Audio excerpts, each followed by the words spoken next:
Sometimes even the strong must throw in the towel.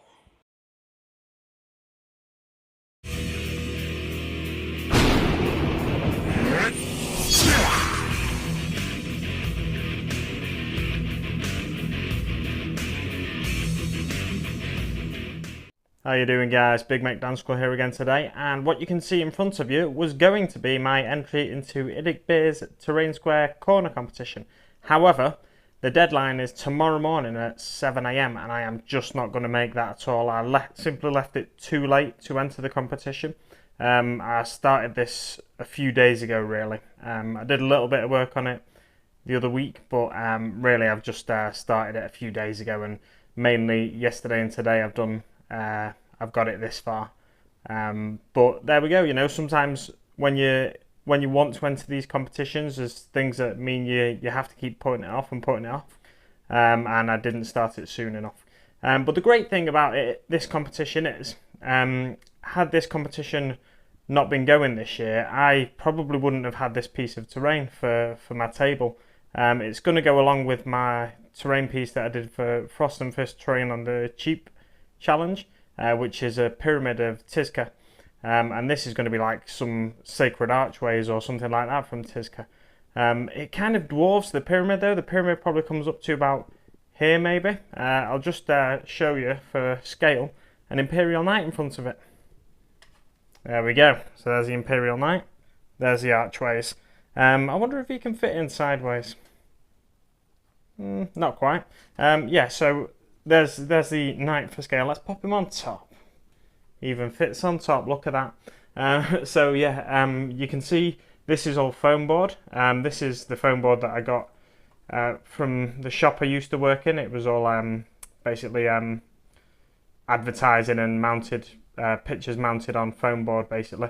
So I've peeled the pictures off, or the white side off, whatever, and then I've scored it with a coffee stirrer.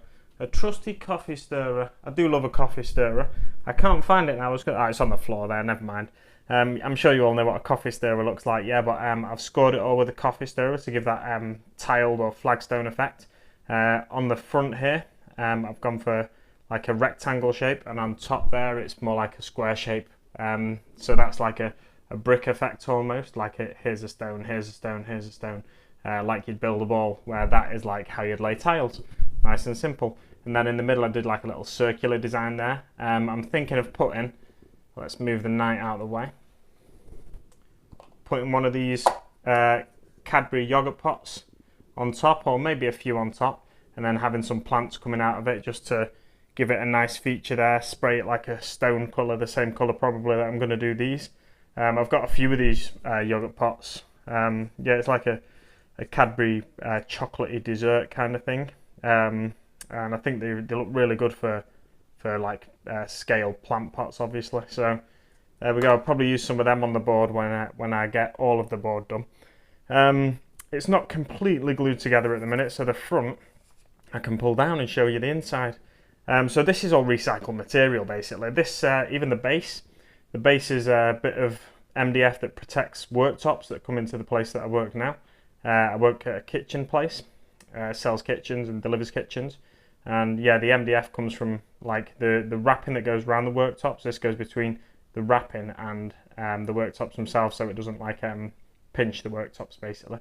This polystyrene is all just polystyrene packing that comes protecting whatever else comes in. These bits are glued in, glued. All the side bits are glued in there, but this bit, the front bit there and the back bit aren't glued in. I just wanted to show you it basically, despite the fact that I just missed the cut off, the deadline for the competition. I wanted to show you how I was getting along. So there will be updates on this in the future, of course, and I look forward to showing it you when it's complete. There might be another update in the meantime. I've just noticed when I've been gluing these bits on, there's a few bits that are going to be a bit tricky, so I'm going to have to do some work to hide the seam, but I'm really pleased with this bit of terrain as it looks so far. I'm going to have to probably squeeze that and glue it to try and make it look like it's right, and then there. It's going to be tricky. That's alright, that one's perfect. I can get away with that quite easily.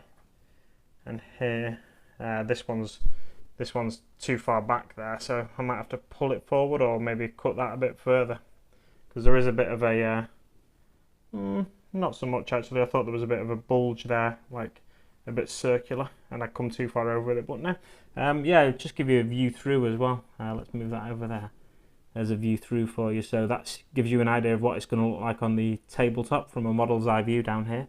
But if you look up, it's just a polystyrene there at the minute. I'm not sure whether I'm going to do a bit of work to cover that polystyrene, or just spray it and hope for the best. Of course, I'll be doing some test sprays to make sure it doesn't get eaten away by the paint I'm using. Also, the reason you may be thinking it's lopsided, this bit's thicker, because in my mind there's got to be an access point to the roof, hasn't there? So this is like a stairwell up in here. So I was thinking I wasn't going to do it for the Terrain Square corner competition, but I was going to put like an access hatch or something there. Yeah, so that's what I would have entered into the Terrain Square corner competition, but I've not quite made the deadline. And it's always worth pushing yourself and trying to make sure you can, or not trying to make sure, but trying to enter competitions like this, I think, anyway. I've spoken about motivation in my 40k videos in the past, and how a deadline can help you. That was on my most recent 40k video. So this is like a bit of terrain that I wouldn't have had I not wanted to enter this competition. So yeah, like I said, I've just missed the deadline, but that's no problem.